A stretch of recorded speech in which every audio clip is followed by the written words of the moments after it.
মাত্র 1890 টাকা খরচ করে কিভাবে সারাদিন জাফলং আর মায়াবী ঝর্ণার সৌন্দর্য উপভোগ করবেন এবং সেই সাথে মেঘালয়ের ডাউকি নদী আর পাহাড়ের বুক চিরে ঝুলে থাকা ঝুলন্ত ব্রিজের সৌন্দর্য দেখতে পাবেন, সেই সব বলবো আজকের ভিডিওতে। সাথে বোনাস হিসেবে থাকবে এক রাজকুমারীর গল্প, যিনি প্রতি অমাবস্যায় একটি করে নরবলি দিতেন।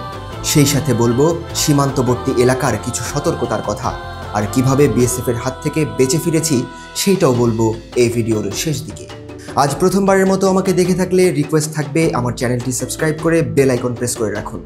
সেই সাথে আপনার লাইক এবং শেয়ার আমাকে আরও নতুন ভিডিও বানাতে উৎসাহ দেবে। জাফলং, মায়াবী ঝর্ণা কিংবা খাসিয়াপল্লী যে কোনো কিছু নিয়ে জানার থাকলে প্রশ্ন করুন কমেন্টে, উত্তর দেওয়ার চেষ্টা করব। জাফলং যেতে হলে আপনাকে সবার আগে দেশের যে কোনো প্রান্ত থেকে সিলেট শহরের হুমায়ুন চত্বর এসে পৌঁছাতে হবে। ঢাকা থেকে আপনি প্রায় সব পরিবহনের সিলেটগামী বাস পেয়ে যাবেন। নন এসিতে ভাড়া পড়বে 650 থেকে 700 টাকা। বাস থেকে নেমেই অগণিত সিএনজির দেখা পাবেন, কারণ এইখানে সিএনজি স্ট্যান্ড আছে। এখান থেকে সারাদিনের জন্য সিএনজি রিজার্ভ করে নেবেন। খরচ পড়বে 1500 টাকার মতো। 4 জনের গ্রুপ হলে জনপ্রতি খরচ পড়বে 375 থেকে 450 টাকার মধ্যে। ভালোভাবে দামাদামি করে নেবেন, কারণ বেশিরভাগ সময় ভাড়া বেশি চাইতে পারে। আমরাও রওনা দিয়েছি সিলেট থেকে। আমাদের সাথে আছে এবারে প্রাইভেট কার।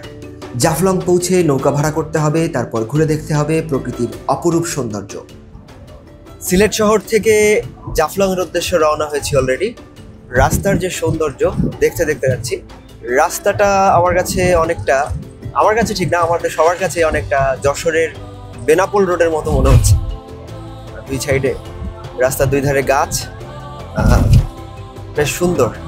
তবে এর সাথে আকাশের যে ভিউটা হচ্ছে এইটা অস্থির।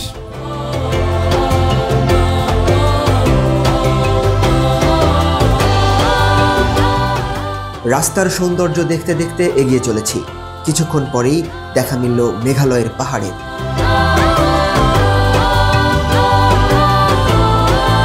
জৈন্তাপুরের লালাখাল এলাকার দিকে আছি।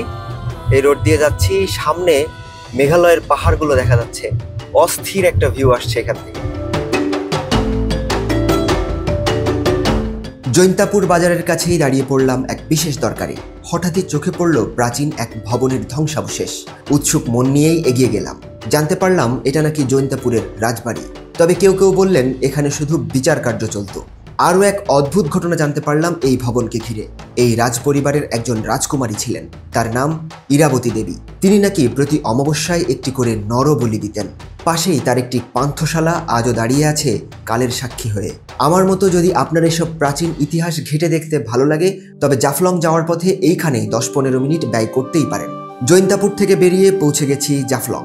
অসংখ্য ধাপের সিঁড়ি বেয়ে নামতে হবে নিচে। আমরা এখন এই সিঁড়ি দিয়ে নামছি। আমি অনেক আগে একবার এসেছিলাম 2016 সালের দিকে। তখন আমি কিন্তু এরকম সিঁড়ি বা এগুলো দেখি নাই, নাকি আসলে আমার মনে নাই, আমার আসলে খেয়াল নেই। আমার এখনো মনে আছে আমি তখন এই যে এরকম জায়গা দেখা যাচ্ছে, এরকম ভাবে ঢালুতে আমি নামছিলাম। তো এই সিঁড়িটা আসলে কবে হয়েছে এটা একটু জানার চেষ্টা করব। মামা, সিঁড়ি হয়েছে কতদিন? 2.5 বছর। তার মানে আমি ঠিকই বলছি। আমি যখন 16 সালে এসেছি তখন কোনো সিঁড়ি ছিল না। তখন এরকম ভাবে আমরা নামছিলাম, তাই তো? এরকম ঢালু মতো ছিল। ওই তো ওইটা সেই পুরান রাস্তা। হাতের ডানে দেখতে পাচ্ছি ভারতের মেঘালয়ে। এই যে বাড়িঘরগুলো দেখা যাচ্ছে এইখানে, এগুলো সবই হচ্ছে মেঘালয়ের বাড়িঘর।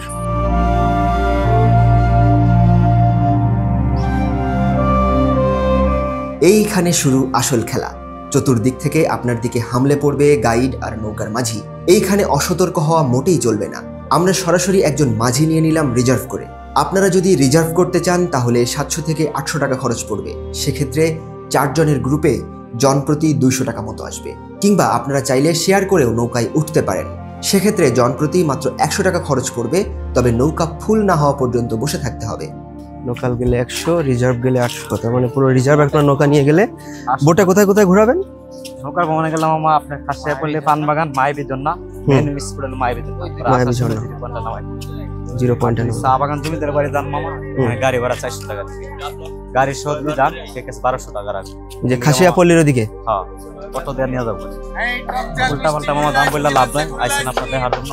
ওইটা আপনি একটা অটো ঠিক করে দিবেন, তাই তো? অটো যা আছে মামা, কোনো গাইড লাগবে না মামা। সরকারি রেট আছে 1700 টাকা গাইড লাগাই আমার, বুঝছেন? গাড়ির পাশে আপনার আমার সময়টা মামা আপনাদের সকালের সাথে থেকে দেখা নিয়ে আসবো 1200 টাকায়। আমাদের সাথে পরিচয় হয়ে গেল মাঝি হাশেম মামার। তিনি আমাদেরকে ছাতা ধরিয়ে দিলেন। আমরা এখন তার বোটে উঠবো। সেই বোটে করে আমরা এক্সপ্লোর করব মায়াবী ঝর্ণা সহ আরো অনেক সৌন্দর্য। চলেন একসাথে এক্সপ্লোর করি।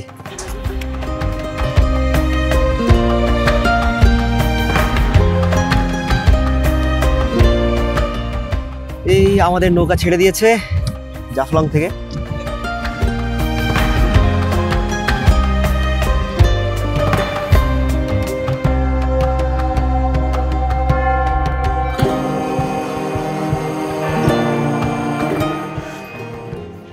আমরা জাফলংয়ে চরের মধ্যে আছি। ওই পাড়টা পার হয়ে আসছি, আবার এই পাড় থেকে আরেকটা বোটে উঠতে হবে। এইখানে বেশ রিস্কি একটা পথ, আপনাদের একটু দেখাই। এই পথটা ধরেই আমাকে এখন নামতে হবে। বালি যদি ভেঙে যায় তাহলে আমি হয়তোবা নিচে পড়ে যেতে পারি। এখানে পাথর দেখা যাচ্ছে ভালোই।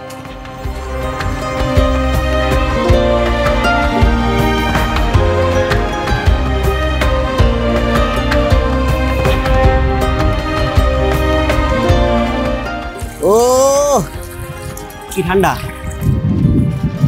চমৎকার শীতল পানি এবং স্বচ্ছ।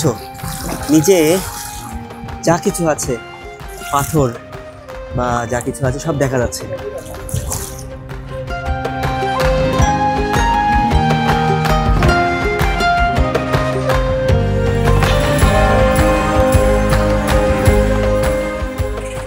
এই যে সামনে আমরা সম্ভবত ওইখানটাতে উঠবো। এই যে অসাধারণ আর চমৎকার ভিউ, ওহ জাস্ট অসাম।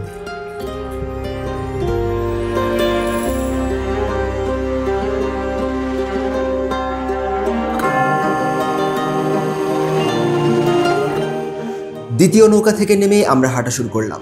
কিছুক্ষণের মধ্যেই চোখের সামনে উন্মোচিত হলো সেই বহুল প্রতীক্ষিত মায়াবী ঝর্ণা। আমরা এখন আছি মায়াবী ঝর্ণার ঠিক সামনে। মায়াবী ঝর্ণা ওই যে দেখা যাচ্ছে, ভারতের মেঘালয় থেকে ঝর্ণার পানি, স্বচ্ছ পানি বাংলাদেশে এসে পড়ছে। আমরা এখন সেই জায়গাটাতে যাব এবং ভিজব মায়াবী ঝর্ণার মায়াবী পানিতে।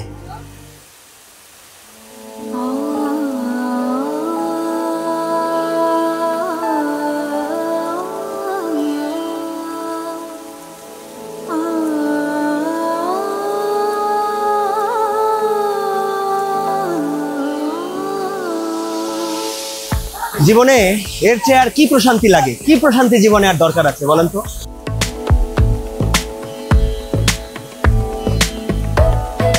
এই যে ঝর্ণা দেখা যায়, যে পানিটা আসতেছে অত্যন্ত শীতল পানি। আমি জানি না আমার কথা শোনা যাচ্ছে কিনা, কারণ এই পানির অত্যন্ত সুন্দর একটা আওয়াজও আছে সাথে। ও আমার মনে হচ্ছে আজকে সারাটা দিন আমি এখানেই কাটিয়ে দেই। ঝর্ণাতে সম্ভবত প্রায় ঘন্টাখানেক কাটিয়ে দিয়েছি। এবারে তো ফিরতে হবে। আবার হাঁটতে শুরু করলাম নদীটার দিকে। সেখানে একটু ডুবসাঁতার তো দিতেই হবে। আচ্ছা, নদীর এপার থেকে জাফলং জিরো পয়েন্টের ভিউটা কিন্তু বেশ সুন্দর।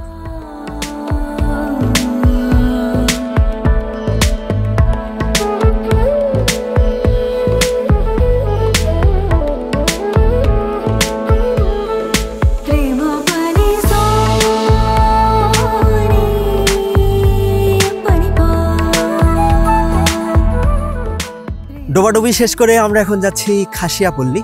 এখানে খাসিয়ারা থাকে, আর পাশে তাদের পান আর সুপারির বাগান আছে বা এরকম কিছু একটা শুনেছি আমরা কাশেম মামার কাছে। ওই যে উনি অলরেডি উপরে উঠে গেছে। এই যে সিঁড়ি করা, সিঁড়ি দিয়ে আমরা উপরে উঠছি।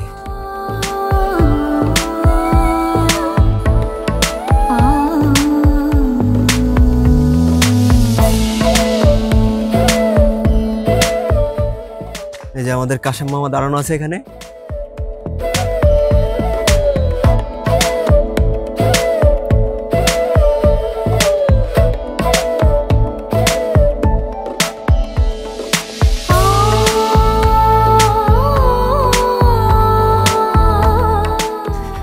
সূর্যটা এখান থেকে যথেষ্ট সুন্দর লাগছে। কিছুক্ষণ পরে ওই যে পাহাড়ের আড়ালে ঢলে পড়বে সূর্য।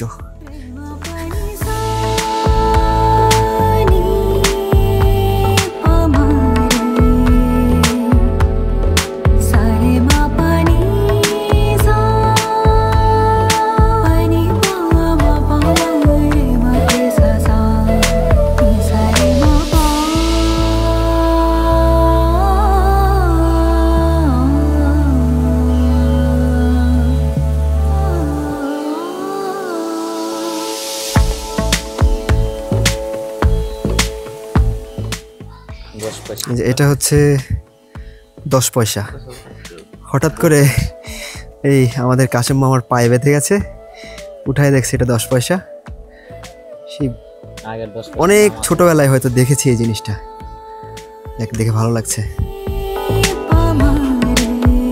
কাশেম মামা আমাদেরকে জানালেন খাসিয়াদের মধ্যে মহিলারাই প্রধান, আর এই খাসিয়া মেয়েরা নাকি খাসিয়া ছেলেদের বিয়ে করে নিয়ে আসে।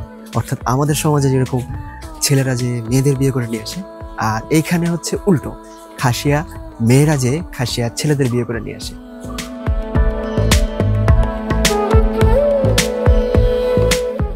এই রাস্তা ধরে যখন আপনারা হাঁটবেন একটু সাবধানে চলাচল করবেন, কারণ এই রাস্তায় আশেপাশে যেই ঝোপ জঙ্গলগুলো দেখা যাচ্ছে এর মধ্যে মানে আশেপাশেই জোক থাকে, যে চোখগুলো আসলে ভয়ঙ্কর। সুপারি গাছের মধ্যে পান গাছ হয়েছে, এখন কথা হচ্ছে মনে হয় শুধু চুনটাই বাকি থাকছে, আর সবই এখানে আছে।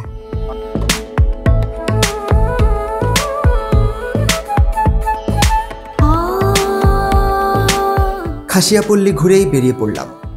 বেলা পড়ে আসছে, তাই আর রাজবাড়ি কিংবা চা বাগান যাওয়া হলো না। শেষ বেলায় এসে দেখতে হবে ভারতের মেঘালয়ের মধ্যে থাকা ডাউকি নদী, দেখব ভারতীয় পর্যটকদেরও। পাথরের উপর দিয়ে হাঁটছি, এইভাবে পাথরের উপর ধরে হাঁটা, সমতল সুন্দর একেবারে সমান মাটিতে আমরা হেঁটে অভ্যস্ত, এরকম পাথরের উপরে একটু সাবধানে হাঁটতে হবে। পা একটু এদিক সেদিক হয়ে গেলেই ব্যথা পাওয়ার সম্ভাবনা আছে। তবে পাথরগুলো কিন্তু দেখতে খুব সুন্দর লাগছে। জানতে পারলাম শুধুমাত্র এই যে ছোট্ট অংশটুকু, এই যে চরের মধ্যে আমি যেখানে এখন হেঁটে বেড়াচ্ছি, এই জায়গাটা লিজ নেওয়া হয়েছে 4000 কোটি টাকা দিয়ে, কিন্তু সেই পাথর উত্তোলন করার অনুমতি তারা পায়নি এখনো পর্যন্ত। এই 4000 কোটি টাকার পাথর মানে যারা 4000 কোটি টাকা দিয়ে লিজ নিয়েছে, তারা আসলে এখান থেকে কি পরিমাণ ইনকাম করবে বলে আপনার ধারণা? কমেন্ট করে জানাতে পারেন। ওই যে পেছনে সূর্য, আগে পিছে সবই পাথর। মনে হচ্ছে পাথর পেরিয়ে এসেছি, এবার সামনে শুধু বালি। ওই যে দূরে দেখা যাচ্ছে ঝুলন্ত ব্রিজ, ওই ব্রিজটা কিন্তু ভারতের মধ্যে পড়েছে। ওই ব্রিজের এরিয়াটা ঠিক একটুখানি আগে বাংলাদেশের সীমানা।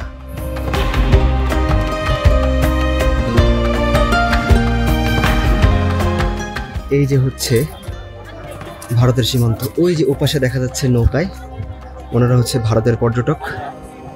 আমাদের বিজিবির একজন জওয়ান এখানে দাঁড়িয়ে আছেন, আর এপাশে আমরা।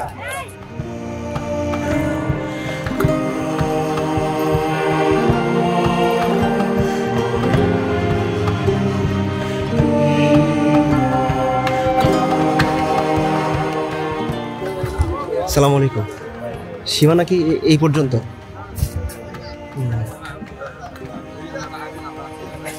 আর এই ওই পাশে যা আছে সবকিছুই কি ইন্ডিয়ার ভেতরে? এই যে এই পাশটাতে আমরা বাংলাদেশের জাফলংয়ে আছি। আর ওই পাশটাতে আছে ভারতের মেঘালয় রাজ্যের শিলং থানার ডাউকি নামক একটা শহর। এই যে দেখেন একজন বিএসএফ জওয়ান দাঁড়িয়ে আছে। আমাদের এই পাশে যেরকম বিজিবি আছে, ওই পাশে বিএসএফ জওয়ান আছে। পর্যটকরা এখন আসছেন। ভারতের মানুষজন ওই যে ওইখানে দাঁড়িয়ে আছে, আমি জানি না দেখা যাচ্ছে কিনা।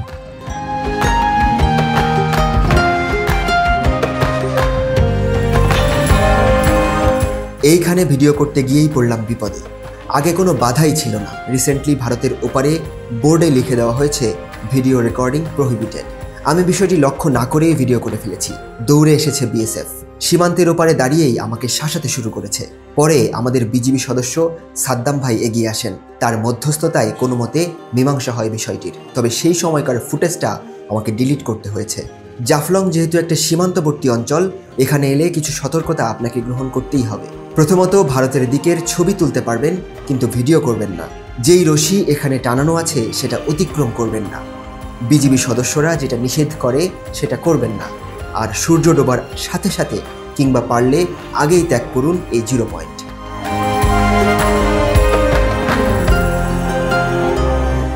জাফলংয়ের এই মন কাড়া সৌন্দর্য উপভোগ করে ডোবাডুবি করে ক্লান্ত হয়ে দিন শেষে ফিরে যাচ্ছি সিলেটে। এই যে সৌন্দর্য, এরকম সৌন্দর্য উপভোগ করা কিন্তু সবার জন্য সম্ভব হয় না। তার জন্য থাকতে হয় সেরকম মন খারাপ হলে ছুটে আসুন এই সৌন্দর্য দেখতে। অটোমেটিক আপনার মন ভালো হয়ে যাবে। জাফলংয়ের এই সুন্দর এলাকা থেকে বিদায় নিচ্ছি আজকের মতো। দেখা হবে আগামী ভিডিওতে ইনশাআল্লাহ।